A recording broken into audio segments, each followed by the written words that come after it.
talking to Elliot from Beneath the Massacre. Thanks so much for coming in. Been stoked to talk to you. Well, thanks for inviting me in that great building. Yeah, our brand new, well, few months old building. So your new EP, it's called Marais Noir. That's right. I hope I'm saying that right. That's French for Black Tide, I Yeah. think. Okay, so you said something interesting. I read a quote from you about the new EP. You said that the band with this one is getting a little closer to the sound that you want. Yeah. I'm a little totally. curious what you mean by that, because Beneath the Massacre have a pretty recognizable and particular sound, in my opinion.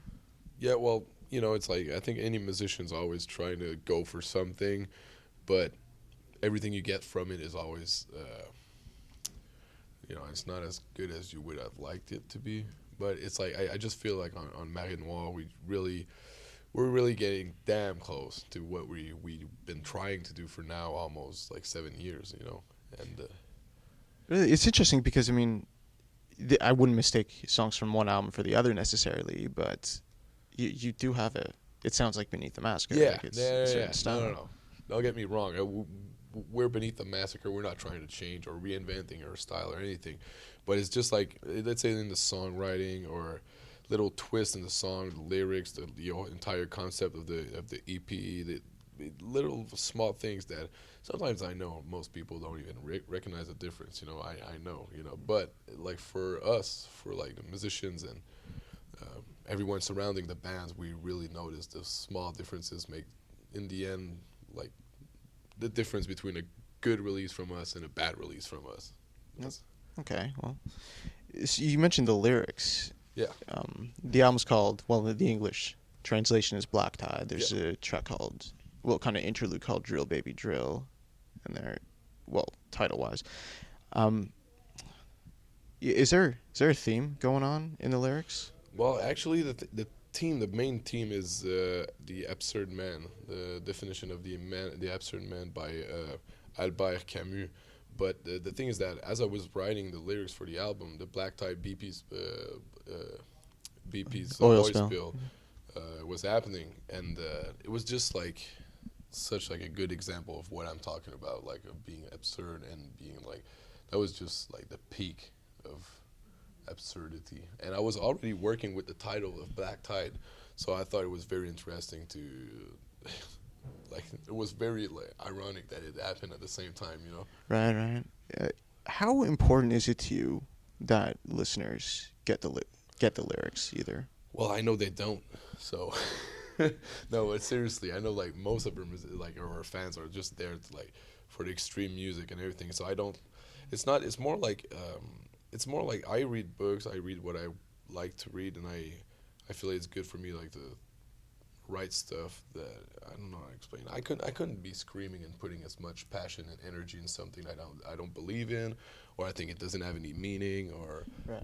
so. So I want to ask you something else about Marais Noir. You switched producers for the first time. Yeah. Not using Yannick, you went with Chris from Cryptopsy, right? Yep. What led to that decision? Just getting closer to the sound, or?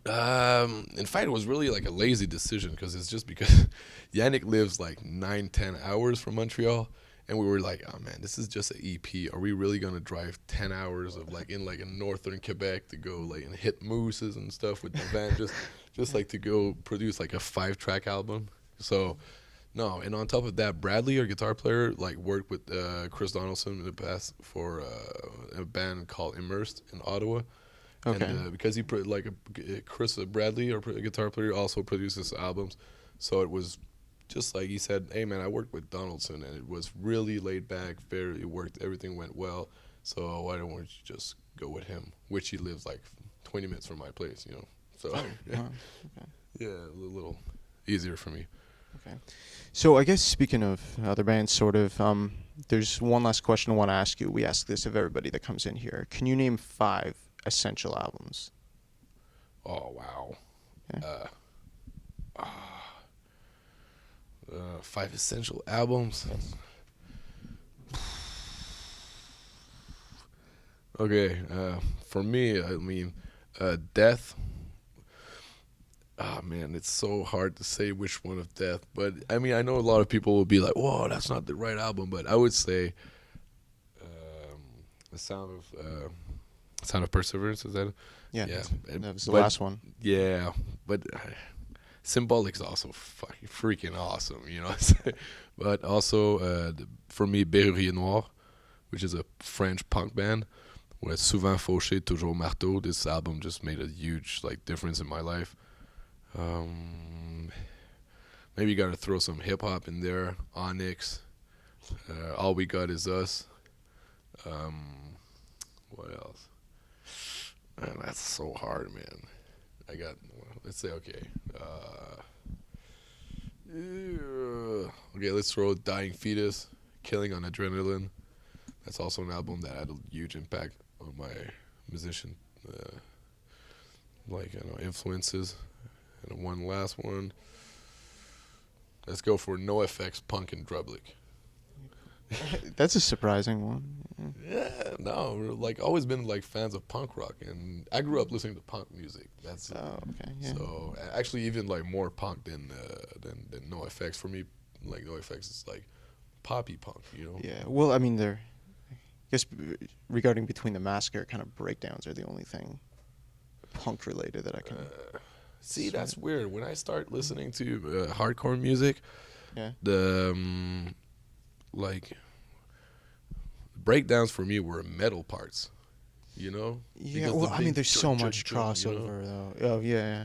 And that was a metal part in a hardcore song. And nowadays, when you have a death metal band and you throw in breakdowns, they say that's your hardcore part. You know? Yeah. Or they call you deathcore. Yeah. Which is- Well, deathcore at first I didn't really mind it because like it was really coming out like us and Despised Icon. People were talking about deathcore, so I was like, yeah, sure, why not? Call it deathcore.